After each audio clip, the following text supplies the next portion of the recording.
Hello and welcome to the 19th episode of the Dirty Side of the Grid podcast, where we've turned up late to qualifying. But since I've slipped a fiver to the new stewards, we're going to start on pole position. I'm Youssef and this is my co-host Mohamed.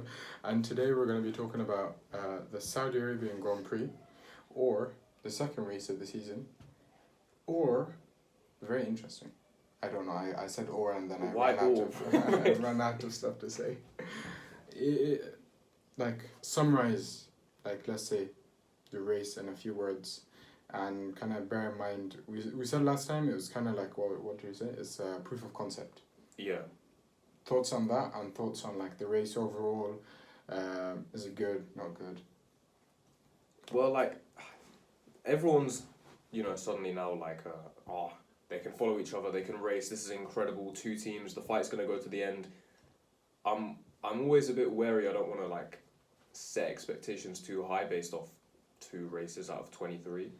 Especially with the season so long now. Exactly, yeah, but they are looking like they can follow. It is looking like Red Bull and Ferrari are sort of equalish on pace. Obviously everyone talks about certain teams having lots of potential to unlock in their car, but what if Red Bull has some incredible upgrade that puts them half a second ahead of Ferrari, and then they win the next 4 races? It could go either way, but at the moment it's good. There's a battle at the front. Perez got very unlucky, and there were some decent fights. I think following in general is not just at the front, but even in the midfield you get a lot of good kind of. It's interesting even at the back. Even at the back of the grid, you're getting some decent overtakes. It's fairly interesting. It's not like it used to be the case where you got these 2 guys at the back who are just following. But now is the case where you've got a few teams at the back who are actually fighting with each other. You've got a few teams in the midfield. There is I'd say, a performance gap. It's fairly evident last time between you have Red Bull and Ferrari, then Mercedes. Then you've got kind of most of the midfield. Then you got McLaren and Williams at the back. Yeah, or Aston Martin, I guess, is kind of... Yeah, I'd say in that ballpark range. Yeah. But I'd say this time McLaren have fixed the brake issue, and you can see they had a bit more performance this week. They were a lot quicker. Definitely, yeah. They were in and around kind of the points throughout the race. So I'm interested to see that's one car that has a lot of potential. The Mercedes as well. The Alfa Romeo as well, the Haas. I think there's a lot more kind of interesting stuff happening in the midfield. I am very interested to see if one of the midfield team catches up to the front, especially with extra time. True, we've never seen that before, yeah. Because then it would make it very interesting if, say, Alfa Romeo has a car that's suddenly quick enough to get not even pole, but say P3 consistently. So then it makes it very I feel this year, with last year, I think you could have guessed where everyone would have finished. If everyone did their job and no crashes and stuff, you kind of guess where everyone is. Where I think this year it's a bit different. I think you can't guess qualifying, you can't guess the race, even if everything goes perfectly smooth. I think with everything being so close, strategy is very important, tire management is very important, overtaking is very interesting now because they overtake and then you got that weird part where you get DRS and pass because they're too close, they're so close to each other that you just get it back.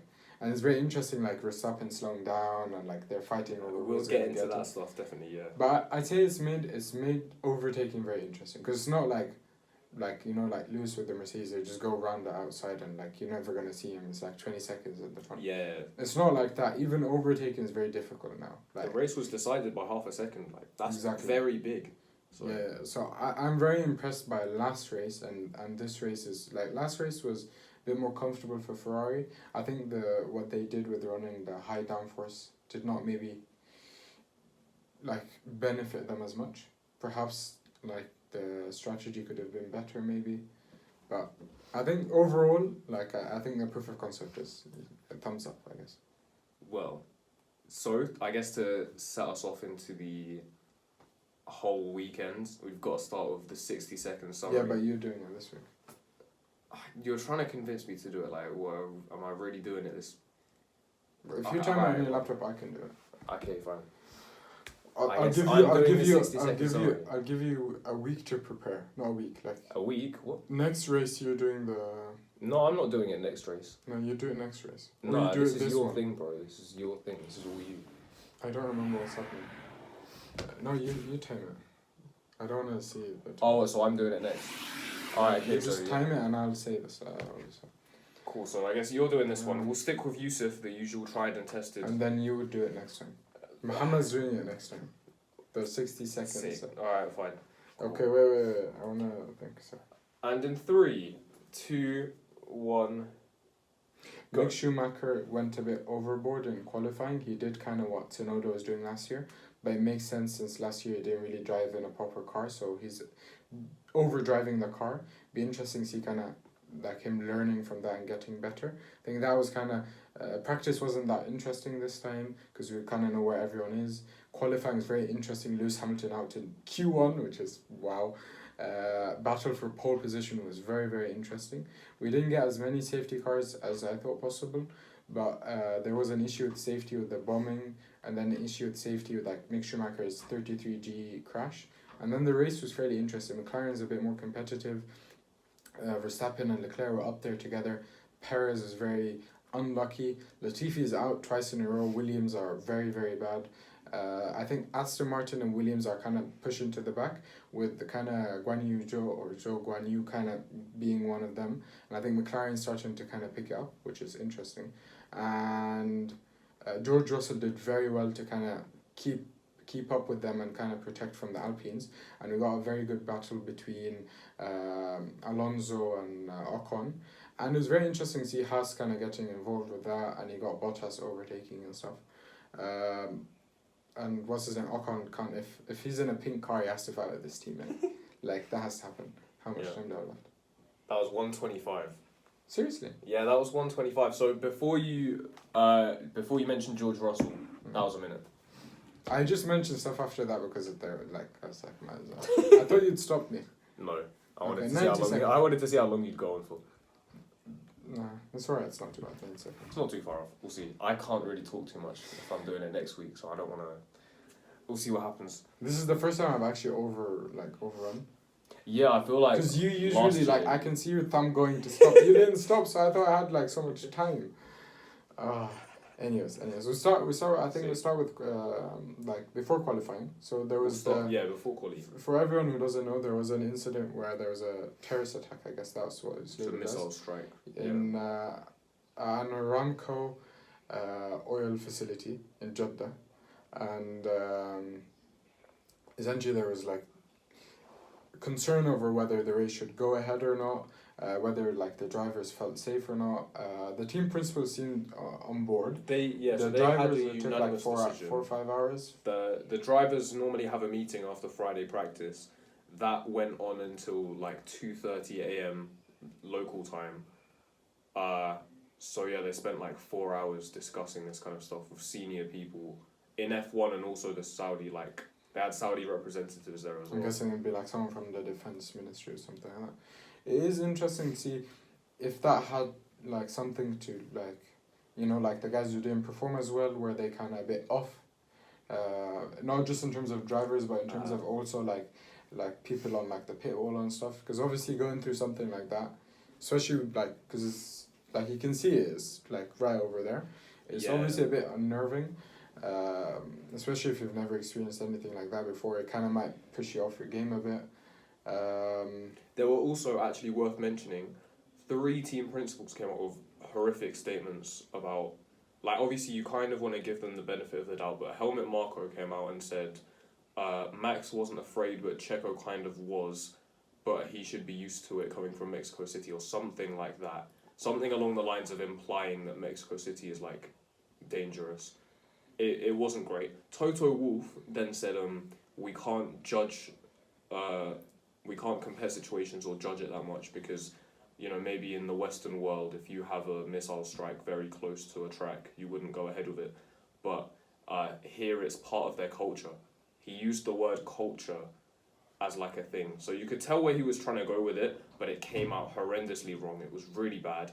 And then Andreas Seidel also said something really bad. Like I actually can't remember what he said, but I know Andreas Seidel said something really stupid as well. Can we just talk before we keep going? Like, before I forget, I just want to mention how, you know, we spoke last time about how they say Bahrain, but as the locals say Bahrain.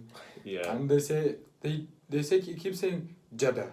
It's Jeddah. Oh yeah, What's yeah. Jeddah? Jeddah. Why is Jeddah? Like the cheese. It's the Jeddah. It's Jeddah. Why is Jeddah, bro? It irritates. You know how Bahrain annoys. I didn't realize the whole Bahrain thing, Bahrain. But like Jeddah annoys me so much. Like, come on. I don't mind that one as much purely because like they do Bahrain, which is like horrendously wrong, but it's like the English way of pronouncing it, I guess. But then they'll try and do but the Bahrain is locals just- say Bahrain. Like it's when you're trying to like say it properly and then still say it wrong. That's when it's annoying. But I'm trying to find this Trey Seidel quote, but I actually like. I'm trying to see what he said. I'm guessing I it's just have to look something on along the Twitter. lines of. But it was it was very similar to the other stuff where it's just.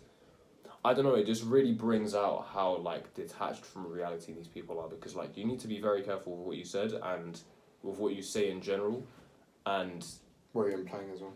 yeah, exactly. There's just a lot of, I don't know, like there's a big spotlight on F1 at this point, and they always use the same excuse every time, which is, like if you want to justify going to places in the world, I understand. Like you can't. There's a line.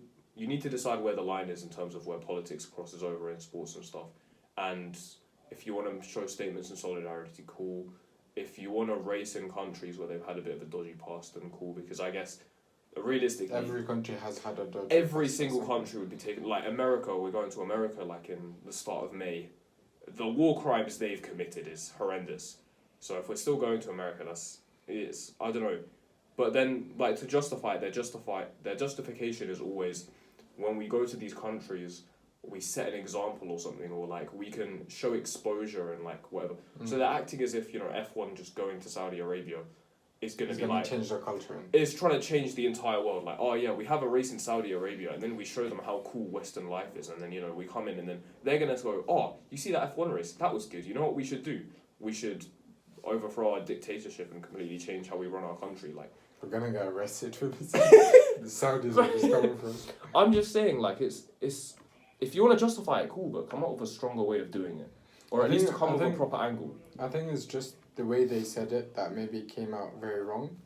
Like, I think obviously if you live in the Middle East, you will have probably experienced something like this at some point, but that doesn't mean it's part of the culture, or like the way in which it came out is just very wrong.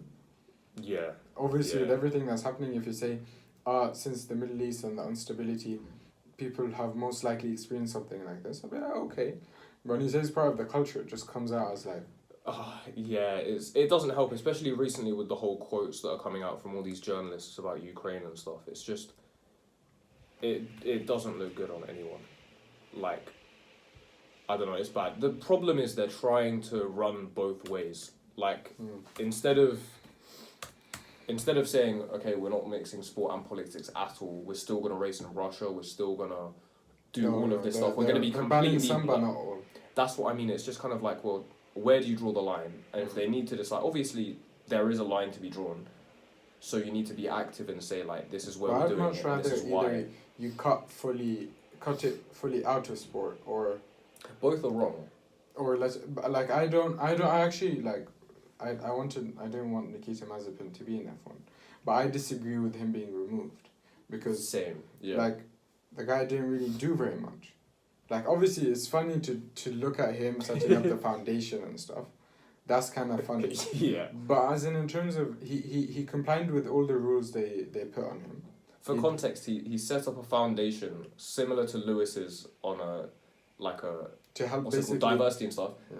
to help drivers or athletes who have been kicked out of sports based on political situations and stuff. I disagree with that, because he complied with everything the FIA and the team wanted, and so I don't see why that's like, he didn't really, at that point I didn't think he deserved that. You know, like he didn't go Yeah. and like, if he'd went and showed like the political whatever it was, like he said something, I'd be like, okay, yeah, maybe. if he But agreed he with it, didn't yeah. do, he literally, whatever, like he was at that point, he's like, whatever you want me to do or say, I will do and say that, you know? So I just felt that was a bit unfair, to be honest. But I think moving on, talk about like Yeah, that I was say, a big well, part. that's the one thing. That's the big side there. Obviously, F1 not very proactive in general with things. They But were it's even not- it's slow never to kick. really, it's never really They've always been like that. They were even slow to kick Russia off the calendar. So they, it happened after they've moved the Champions League final from Russia. Like FIFA, all and the football did big all the major sports did things, and then F1 came last, which is what we'd expect. F1's always been kind of like very slow to adapt. Yeah, Because it's like, old people, not old people, like, what's called like a billionaires clubs, like, or no, Yeah, it's an old gentleman's club, So it's very slow to react in that sense. So I do understand that part of it, but I think with what's happening now, like F1 has to be a bit more agile and kind of adapt to the situation a lot quicker. Yeah, they need to figure out where they're trying to do it, because fair enough, you can't kick every race out of the calendar. You're going to need to go to, it is a world championship, but then also you can't completely separate, like you can't be completely blind and ignore everything, because at some point it's got to seep in realistically. Either way, a lot of people didn't want the Jeddah circuit, or Jeddah, I'm doing it now as well, this is bad, the Jeddah circuit on the calendar anyway, for safety reasons. Yeah. So, but this is not related to MSI. It's just no, yeah. the So track completely layout. unrelated. They don't like the track layout. It is the fastest street circuit on the calendar. A lot of blind corners. They've adjusted the barriers to try and help with that, but still, a lot of people have a lot of like safety. I honestly like Max was saying. The twisty part of the circuit is like just make it flat, like a straight. I just think that's dead. Like, I agree with them like widening it a bit. So you kind of get a sense of where you're going a bit better. But Baku at certain points is worse. Like, the castle part that's like this big. Oh, yeah, but I guess the difference they're trying to say there is it's slow, yeah, exactly. But I think that's the thing, the twisty part of the section, like that twisty part. To be fair, that's not that bad to be honest. It's the same as Baku. So coming out of the final proper corner in Baku, it's like, it's not as I'm trying to describe it. So like, once you get out of the castle section, there's a fast bit where Pierre Gasly actually almost ran into the back of his teammate. Left-hander, you go down the hill, another left-hander. At some point around there is the end of sector 2, and then you go full throttle into like a left-right kind of dancing bit, and then you get the DRS line, and then you go through the main straight, which is really long. That kind of twisty bit just before the DRS is very similar to like, it's a shorter version of the Saudi bit. But it's not as flat out as the Saudi one. I think that's the concern, is the Saudi one you are going pretty much flat out through it. And so if you do get in an accident, it's like the Mick Schumacher was involved in a 33G accident, which is obviously very, very, very intense. But the car was designed a bit differently this year to kind of absorb the impact and protect the driver a bit better, and it did its job. He's Yeah, do you want to mention the Mick incident? Yeah, that's what I just mentioned. No, but I'm saying like going to like what actually happened. Oh like, yeah, so he basically he overdrove the car. I think that's the best way of saying it is like, if you don't get what that means, just go and look at Yuki crashing the whole place. You're extracting a bit more than the car has to give, and what ends up happening is perhaps you lose a bit of grip. You end up losing control of the car to a certain degree, and you end up smacking in the wall. Obviously, with certain like tracks, you've got a lot of room to kind of get out, maybe join in, or just you're stuck in the gravel. Go over the white line. With the Jeddah, you're just in the wall. And I think that's the exciting part. I think there is no track like Jeddah, and I really like that. And we haven't had we've had like Formula 2 racing there, we had Formula 1. We haven't had any like major incident, like I don't know, I say major incident, like Mick is fine, there's nothing really like that much. And I think it's a very interesting track. I think maybe widening the track would be something to look at. But I don't think changing the layout is very feasible, because it's only on the here's the thing. So a year or two. This was meant to be the last race in Jeddah, and then they'd go and build an entirely new race for Saudi Arabia next year. So still within the same country but somewhere else, not sure where. It's looking like, apparently, construction for that circuit hasn't even started yet. So it's Jeddah looking like Jeddah might be on the calendar next year. I think I think it's probably one of my favorite tracks. I think having the helmet view this year has added so much. I don't think Bahrain didn't add much to Bahrain, to be honest, because Bahrain's kind of like a traditional circuit in that sense. Yeah. But with Jeddah, especially like that first part where it's like, you know, you go like that twisty part of the track, and you're just looking at them and like they just keep going, like it's like, I think people say, I can drive a Formula 1 car, and then they just see that and they're like, it's moving by so quickly, and like especially with the bouncing of the car now, like you can see how strong the vibrations are and how difficult it is to actually control the car. So whoever says you can drive a Formula 1 car, don't trust them. They don't know what they're talking about, basically. But yeah, after qualifying, we had that incident with I think that was Q2. What happened in Q4? Mick crashed in Q2. Yeah, he crashed in Q2. Oh yeah. After Lewis wasn't involved in Q2, knocked out in Q1 for the first time since Brazil 2017. Don't cry. First time on pace since don't cry. Silverstone 2009. He was very slow. Yeah, it was really bad. So what they're saying is the team made slight changes on George's car and on Lewis's. Lewis's clearly didn't work at all, and then he had too much front end, so it was sliding around. He was saying that the car is very nervous. But what I keep hearing now is that, you know, it's interesting that Lewis is performing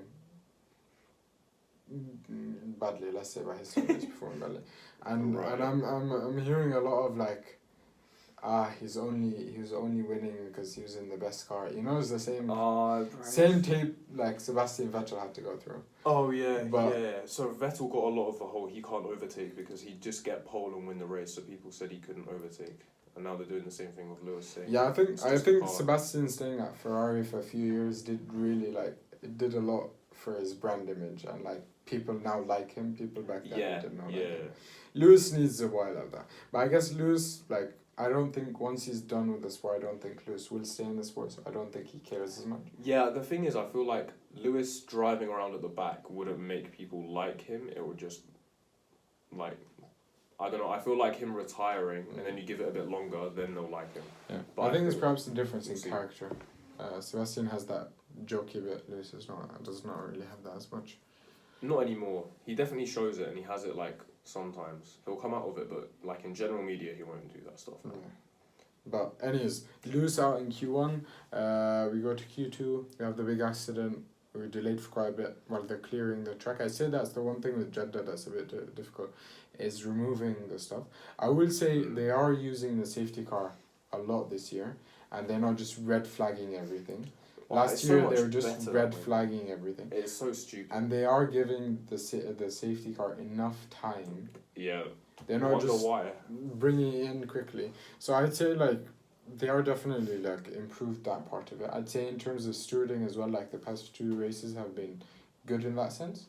We haven't like all the major issues have been solved very quickly, and I don't think really we've seen the stewards get involved that much.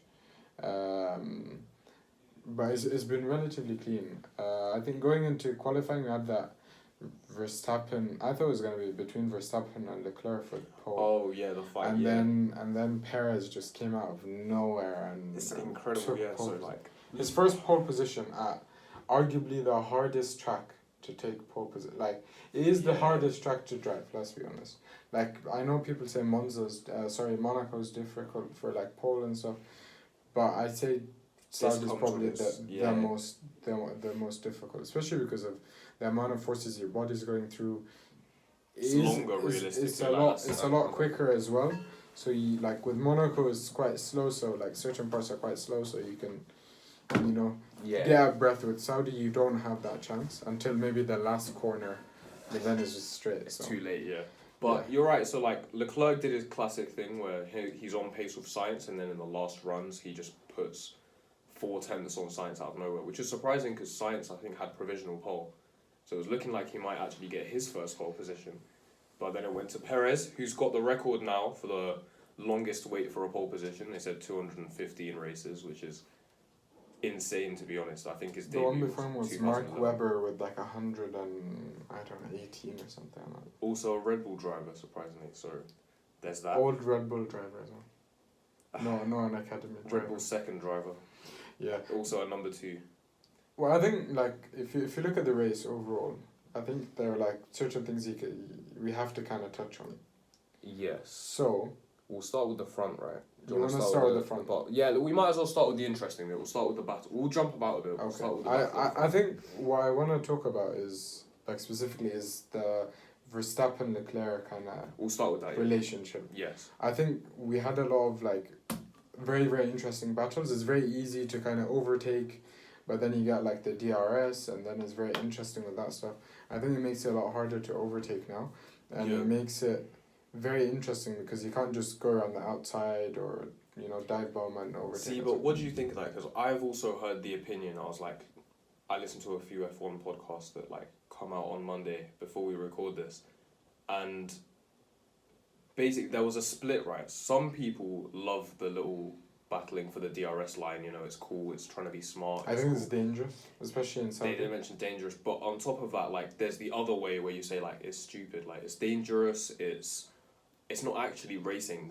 They're stopping before a line to make sure you have DRS so you can pass into the first corner. Like, do you see how that's I think the whole stopping is extreme. Yeah. But I think before that, where they kept switching positions, so I think that was very interesting. Like exactly like Bahrain. Yeah. I think the whole like slowing totally down, that was insane, to be honest. Yeah.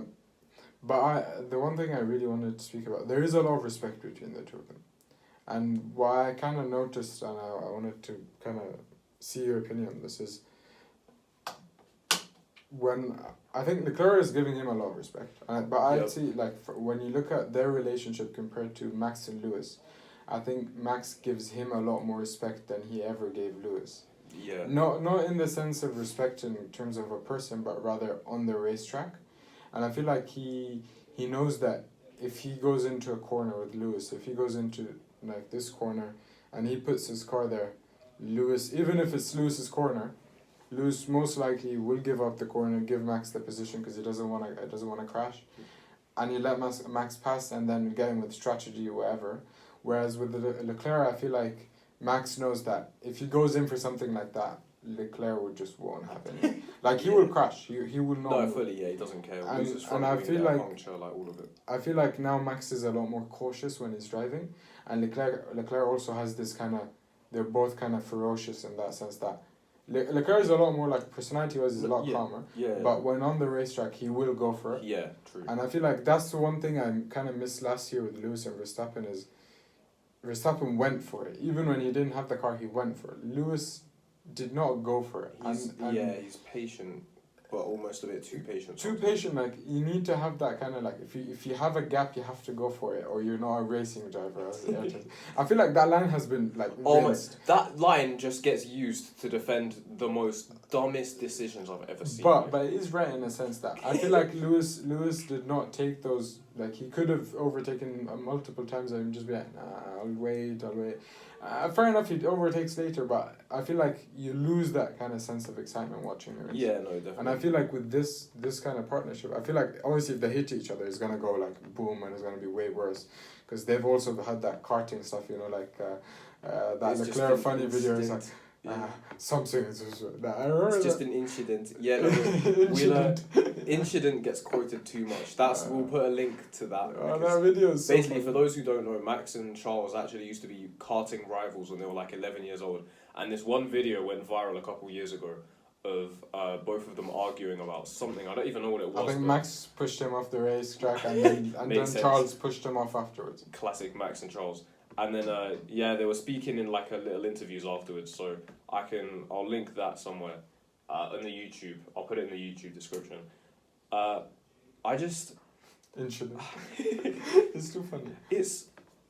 I see what you mean about the whole respect thing, but like, first of all, I feel like Max can turn it on very soon. Like, I don't know why he's being different. So here, actually, you know what? We'll keep going.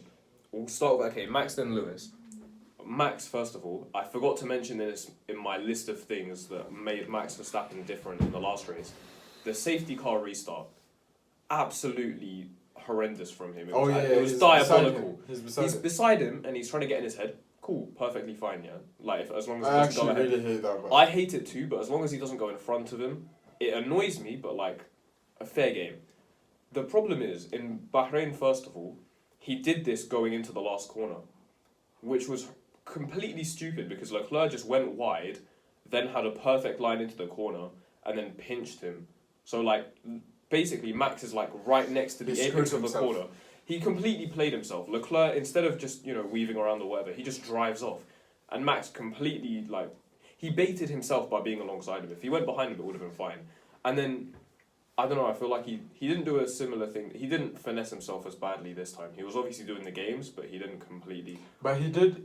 Max is not as clinical, perhaps, as last year. That's probably why. Yeah, very true. Like, the thing is, like... He got baited a few times at Bahrain. He's getting so much credit now. People are saying, like, oh, look at him, that's our world champion, he's so smart, look at him, outclassed. Okay, cool, credit to him, he won the race. But it's taken him 2 races to realise that if you go into the last corner second, you get DRS and pass into turn 1. 2 races. And we're talking about some generational talent. Perhaps overconfidence is a thing. He has always been that guy to go for the overtake at the first opportunity. Like, even Abu Dhabi, last lap, instead of, Lewis went really wide trying to get a good line into the exit, he just dived down the inside first opportunity. It's classic Max there. But, like, you'd think at some point it would click in his head. And clearly it did this time. I think last year, like, he did learn to kind of, like, I think after Bahrain he learned to kind of relax a bit because he lost that race because he didn't pick the right moment to overtake Lewis. And he went outside, had to give the position back and everything. I think this year he's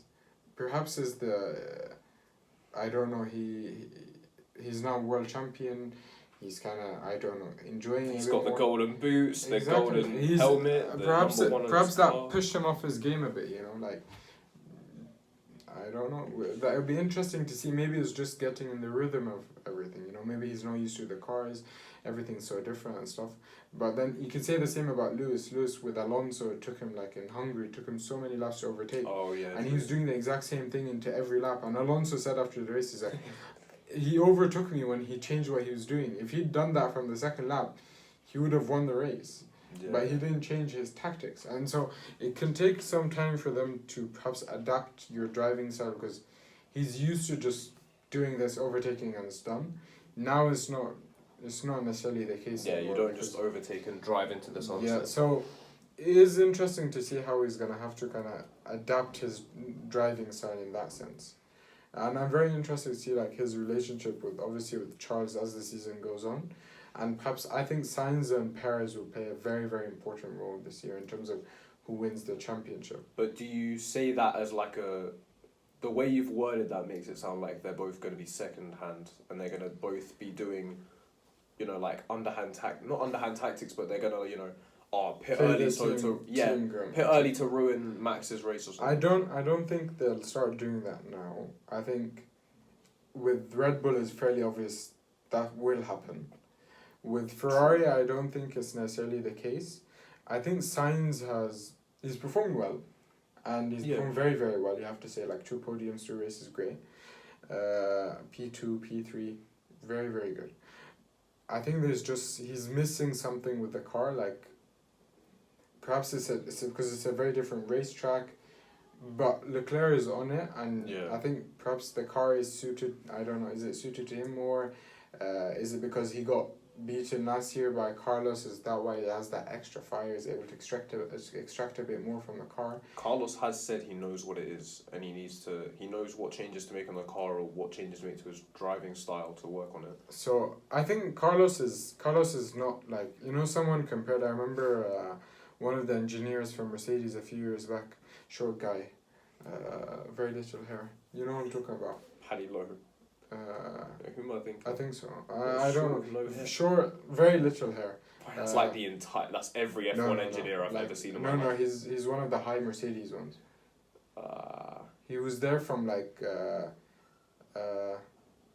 No, I think it's Paddy. It's Paddy. Let me get a picture. So anyways, what he was speaking, I think it was him. He was speaking about. Someone asked him about the difference between that's him. someone was asking him about the difference in Nico and Lewis. Yeah. And I really found like what he said to be very interesting. He was like, if you put Lewis in the car, and he goes out on track, he only needs a few laps and then he's on it and he knows what he has to do and he'll get the car there. Whereas with Nico is a bit different. Nico is kind of more systematic in his approach. He's not gonna jump to like, this is what it is. He's more like, give him 1,000 laps and every lap is gonna improve until he gets there. Yeah. So I think that's kind of what the difference between the two. I see that in Carlos, and like Carlos, he took the whole season, but he adapted very quickly, and then he actually beat him at the end. And it's obviously with the season being 23 races now, getting a P2 and a P3 when your teammate who's leading, like he's second in the championship, isn't he? And I'm pretty sure he is. He's second in the championship. He's in a very good position, and he's not very far off his teammate. All he has to do is stay with him and keep getting these P2s and P3s until he starts winning. Do you get what I mean? True, but here's the thing, yeah. He is second in the championship. It's 12 points. But here's my question, right? I've just kind of come up with this now. I'm just thinking, if he doesn't want to play that second driver role, and we've pretty much unanimously everyone agrees that he's not quite got the raw talent of Charles Leclerc, is he going to have to resort to some sort of mind games? Because they seem to get along very well at the moment. But will Carlos have to, like the same way you hear stories of Lewis and Nico doing things to get in each other's heads, will Carlos have to start initiating that to try and throw off Charles? I don't think, I think every team he's been to, he's won pretty comfortably against his teammate. Like, I think he lost once or something. He would have lost to Max. Yeah. But that's fair. I think everyone else, it was his first year in F1 as well, so. Max was 17 though, which is a bit. But it's Max. But I think after that, that's what I'm saying about talent versus Carlos's. He took a few years to get onto it, and then he's that consistent type you don't hear about, but he keeps banging out the results. And this is what's important, is to keep getting these P2s and P3s. And no one's really realizing what you do, but you're adding your points up, you're stacking the points up, and then the wins will come. And then I think once he understands how the car is working and stuff, then I think it'd be a very interesting debate, because I don't think Max, it'd be kind of more a Ferrari thing up front. Right. I think Max will be very close, and if something happens, Max will pounce and kind of take advantage. But it'd be very interesting to see, you can't really say who's an advantage until maybe mid-season. Yeah. And then you can kind of say, but even if it's mid-season and you got 12 points between them. True. It's looking race by race as well. It's looking like certain cars will be better at certain tracks. Because everything seems very sensitive at the moment. The cars seem very track dependent. The tyres seem to have a very specific window you need to get them in. Especially with the new heating rules for those. Exactly, yeah. It's a lot of weird stuff. Like certain people were saying the old sets were better than the new sets for some cars. I think I actually heard, what was it? It might have been Aston Martin. I don't know which team, but they went out. Oh my god!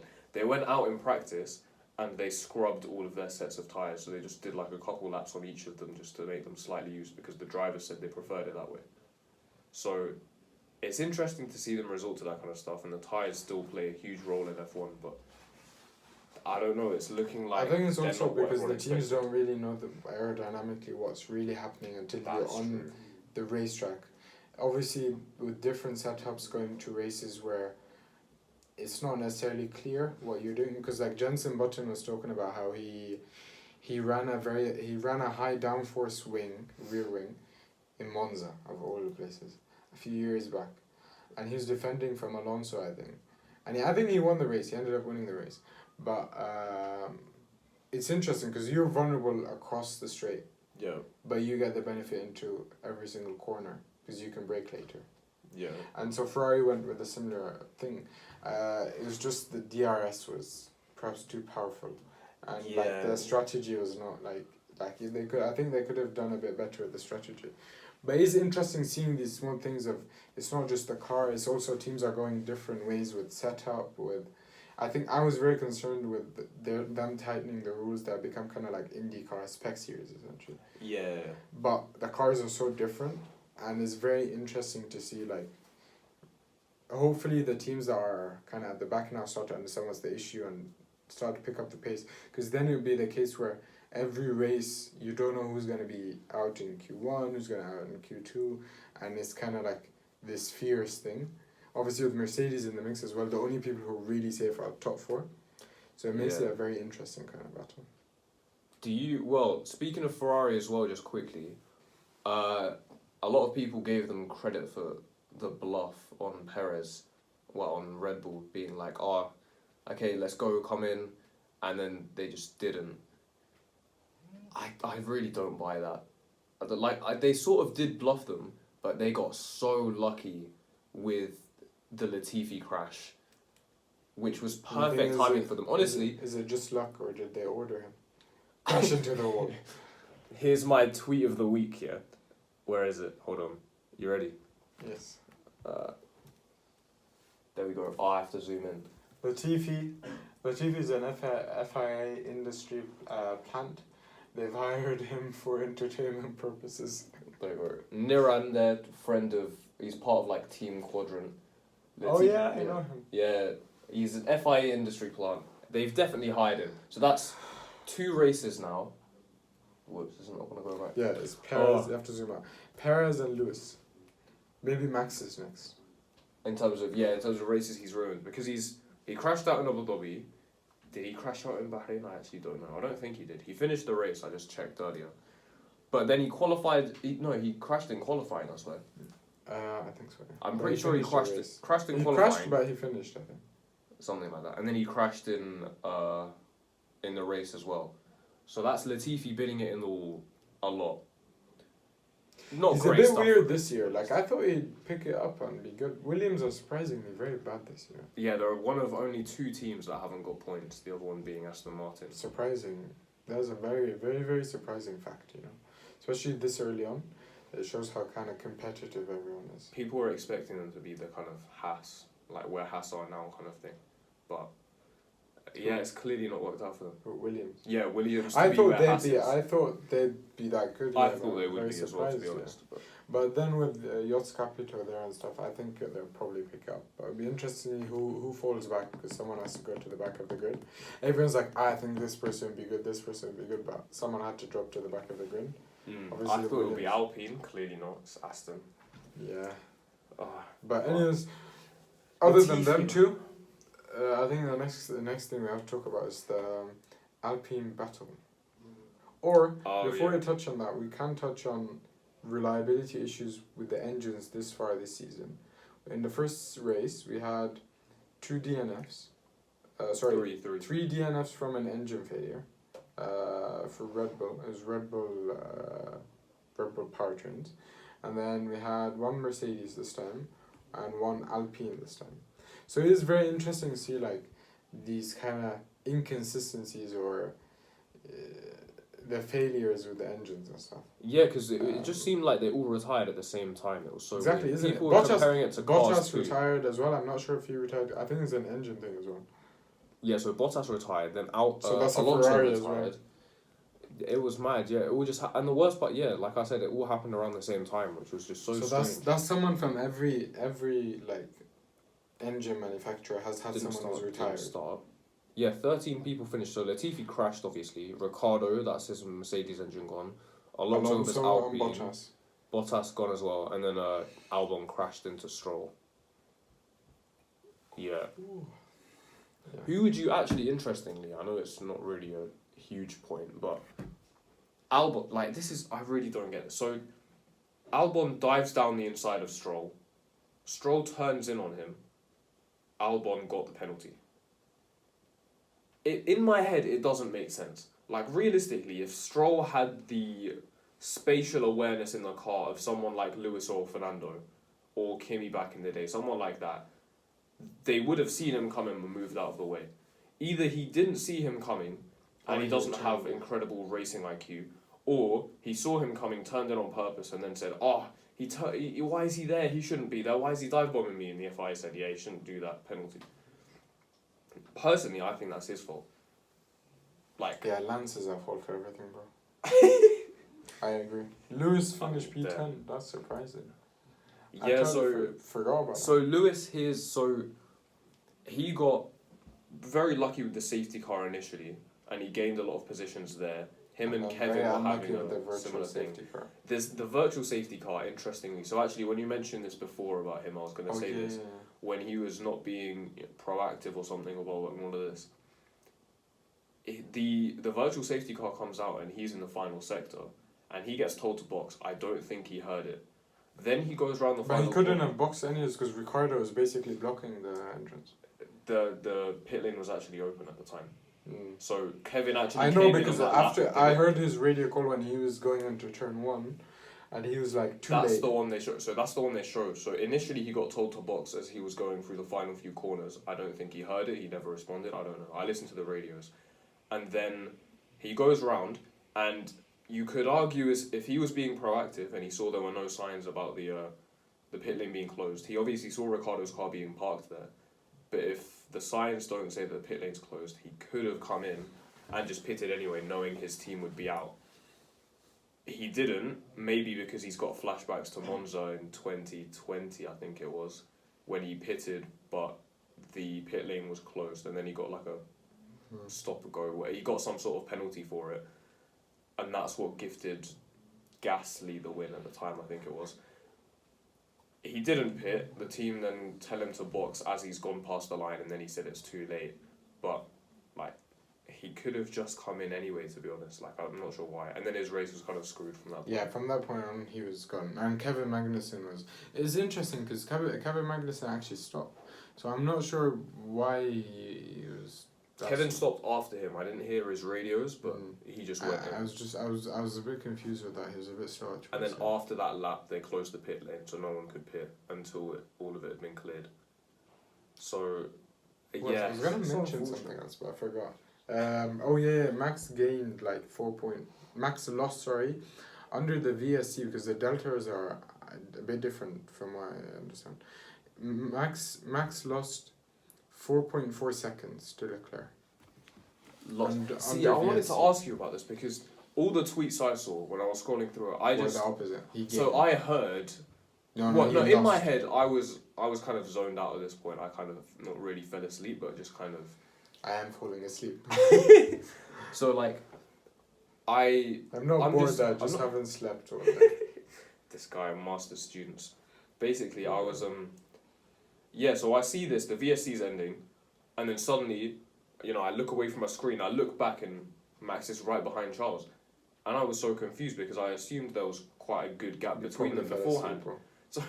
So I checked Twitter and I searched like Max gaining under VSC. I'm seeing, how did Max gain 4 seconds? How did Max gain 2 seconds? He was 1.5 behind Leclerc. And then he lost 4. He lost actually. He didn't gain, he lost. He was at 1.5 and then... By the end of the VSC, he was like 4.4 behind, something like that. How did he gain that? He lost back? it. But how did he gain it back afterwards? I don't know. he's like 10 kilometers quicker on the straight. So the Red Bull is surprisingly quick on the straights, which is... So that is something. Surprising. George Russell has been consistent. Nothing really... special but consistent. He doesn't really have the car, to be honest, but he's there in case something goes very wrong. Yeah, do you know, he did what he was supposed to do.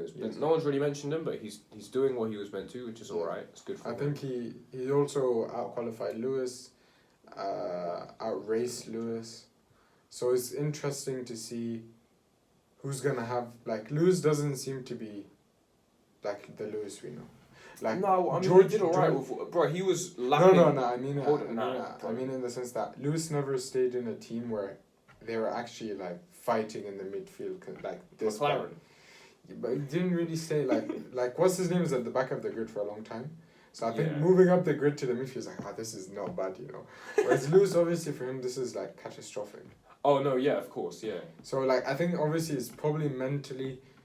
hurting Lewis a lot. There was actually a clip of him at the end. Obviously now everyone's got F1 TV.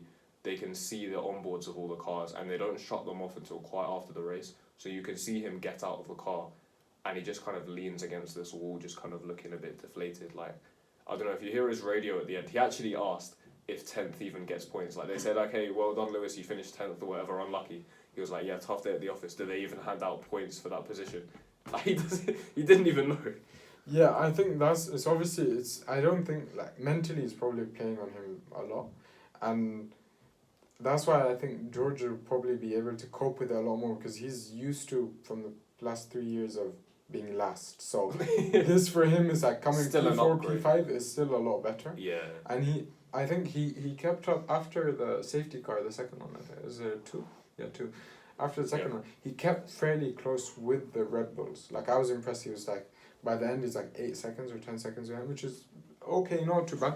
But the Mercedes are losing so much time. Here's the thing. Do you actually buy the whole, give us a couple races, give us Imola, we'll sort the problem, it's fine. What, powertrain issue? We're not even going to mention that. I don't think about... But, give us a few races, we'll have all of it solved, and then without these problems, we'll be 20 seconds up the field of everyone like normal. I don't think they'll gain that big of an advantage, first of all. And the second thing is, I think they could perhaps solve the aerodynamic stuff.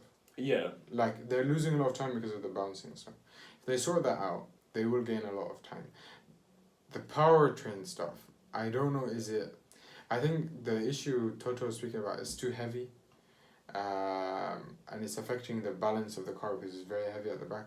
So I really don't know how they can fix that. Like, how much would they actually gain though? Because I don't know. No, obviously a kilo, 1 kilo of weight over. No, even then, but if they fix the aero stuff, a lot of people say, if they're fourth right now, or fourth fastest or third fastest, with all these issues, fix the issues. They've got to be really quick.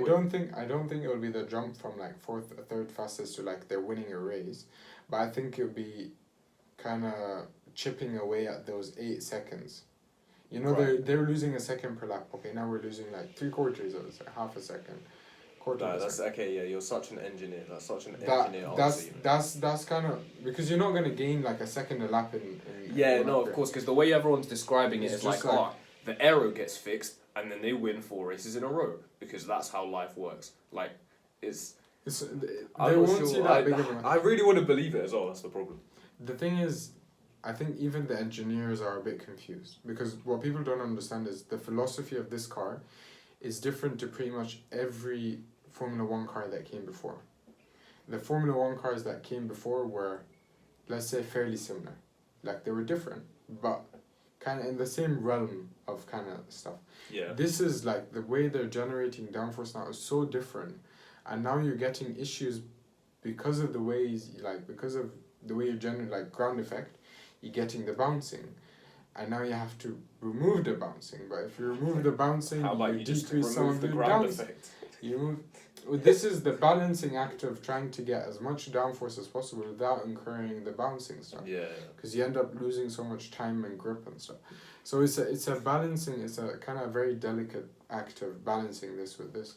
And it's a very engineering thing. It is I hate trade-offs. Whenever my lecturers say the word trade-off, I actually really enjoy that. I trade off leaving the lecture and going to sleep.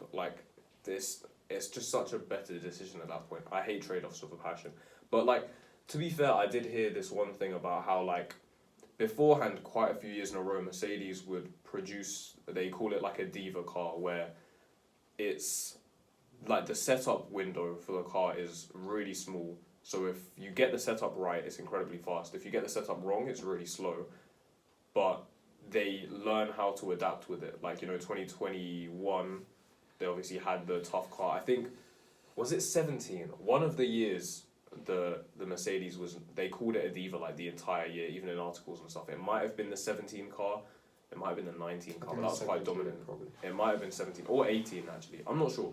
But they're known to have these things. So clearly they're experienced in dealing with a diva car, seeing as they keep producing them. But I guess the difference is from this year, not only is it much worse, or it seems much worse, they also don't have the power unit to hide that issue. Exactly. Beforehand they could produce a diva, but if they're going 60 miles an hour faster than everyone else down the straights, then it doesn't matter, and then Lewis still wins by 20 seconds and it all looks good. But I think the power unit is very, very surprising. The effect is very surprising. I think also what's surprising is the fact that we're getting a lot of engine issues this early on. Every manufacturer has had, Red Bull has had quite a lot. 3 first race, Tsunoda this race, and then Mercedes had one, Ferrari one, Alpine one. It's interesting. McLaren have improved. We haven't really spoken about that. Oh yeah, they qualified like 11th and 12th before Ricciardo they got a penalty. They also got points. Lando got 6 points. Decent. It's good to see. Yeah, so that's like what, 7th. Okay. So I think McLaren are at that point where they fixed their brake issues, but Lando is saying that the issue isn't really the bouncing. Is I think they don't have enough grip going into the corner, so they're losing a lot of time because they have to really slow down and, kind of fight the car to get around the corner. Yeah. But obviously, even with that, they're still able to get some points. So I think, obviously, like, we're used to kind of small fixes, from race to race, you get a lot of fixes and stuff. Whereas with this, it's going to be like a few races for people to come with significant upgrades. And it'll be significant upgrades. Like, I wouldn't be surprised if you see, like, someone going from, like, Mercedes are way off to maybe George or Lewis, say, fighting with Perez and Sainz, maybe. I don't think they'll fight with Verstappen and Leclerc, maybe. Not off the but one then upgrade, those two guys are, like, a bit behind, like 0.2 behind or whatever. So they can fight perhaps with those rather than like the two front. You want to talk about fantasy and how I destroyed you again this week? Here we go. All right. Well, okay, so what we're going to do now is get onto the predictions segment. We're going to do this now, even though the next race is in Australia in 2 weeks. But what we're going to do is we've just finished a live show, which was predictions based, with the Girls in Pole Position, which is another podcast here at the university. So we're going to post that. It's going to be audio only, and that's going to come out next week. So if you're, if you like watching YouTube or whatever, check us out on the audio platforms. We'll put that out on there probably like next Monday. So we'll do predictions for Australia now, so that you want to go through last week's prediction. But first we have to start next for week. fantasy, I'm like 200 points in front of him. Just FYI. Yeah. Okay. So we'll start with the fantasy team. You are now incredibly clear of everyone in our league. We also have a university league with the radio people. You're not in it, but you would be top of that as well. There's 19 people in that one. There are 9 in ours now. So if you want to join, I'm going to put the link or the code, whatever, in the description of the YouTube and the audio stuff as well this time. And if you've been playing, you will still get the points. So you don't go to the back. If you've been playing, you'll still get the points for those weeks. So you're not going to be like very far at the back or like 0 points and everyone's like 400. The points you've got on your team right now will be the points that carry over into your league no matter when you join it. So join us to make sure Youssef doesn't win, because it's looking like he's definitely going to win. I'm currently 5th. Also, if one more person joins, I can finally change the picture from the stock images, so we can actually have the logo as the picture, which would be nice. Anyway, so how many points do you have? The bottom place has 271. I have 308 in 5th, and top is Youssef with 489, which is a ridiculous number, to be honest. I kind of, out of pride, didn't want to take Lewis Hamilton out of my team, but I've had to do it this time. I really didn't want to, but it had to be done. Sacrifices have to be made. I will go home and cry about it. So I think they've done better in like the actual predictions. Maybe. Okay, let's see. So Saudi Arabia, we'll start off with qualifying. The top 3 in quali, you said Max would get pole. No. Leclerc 2nd, Sainz 3rd. Yes. Yes. I said Max, Carlos, Leclerc. So no. I should have known that he. I fully like 1-0. The day before qualifying, okay. And then top 3 in the race. You said Charles, Max, Carlos. So wrong around. I said Max, Leclerc, Carlos. That's right, isn't it? Yeah.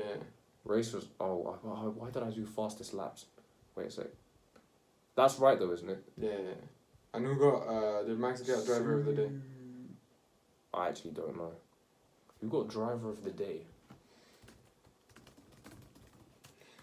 Technical issues. We will be with you. You got a guess? You've got a guess?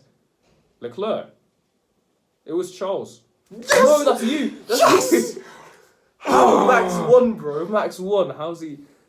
Are you sure though? Are you sure? It is him. Driver of the day, Leclerc gets your vote for stirring Saudi shit. Okay, fair enough. So wait, you win the race. You got 2 points for the race. I get 2 points for qualifying. I get driver of the day. So you're winning 3-2 at the moment. And then this. DNFs. So it all depends on DNFs. I'm still winning. So technically, there's yeah, Schumacher doesn't count. Neither does Sonoda. It's come up as a DNS. Yeah. So we've got 1, 2, 3, 4, 5. Oh my god! Yes. 1-1, bro. I went with 3. He's gone with 5, and he's got it. So that means it's 4-2. I win. It is 1-1. So yeah, I won in Bahrain, which means it's now 1-1. Youssef has clawed it back. So I have a season over you. Literally. Shut up, man. Stop mentioning. No one cares. It was like 4 races. I still won. I destroyed you, bro. I have camera evidence of this. It's all on the internet, bro. It's all online, man. Your embarrassment. Bro, it's 1-1, man. Don't talk too much. It's fine. Alright, let's do Australia then. Australia, who are you going? You start. I always start with my predictions first. So what do you mean? Predict first. You go on the thing. I should have really set this up beforehand, but it's fine. Who am I going with in quali? Let me think. See, Australia's different this year, so I'm not actually sure. True, they have changed it. What are we saying? Right, quali top 3. What do you reckon? There's a week in between as well, so if any teams come with upgrades, but no, it won't be that significant. It'll still be. They won't be huge, so it's going to be between the top 4. But you know, I'm guessing it's going to be. See, I'm kind of between Charles, Max, Carlos, or like switch Max and Charles. Interesting. I mean, they have shared. Actually, no. To be fair, he just got pole, so he could be involved. Nah. I'm gonna go Charles, Max, Carlos. Charles, Max, Carlos. Okay.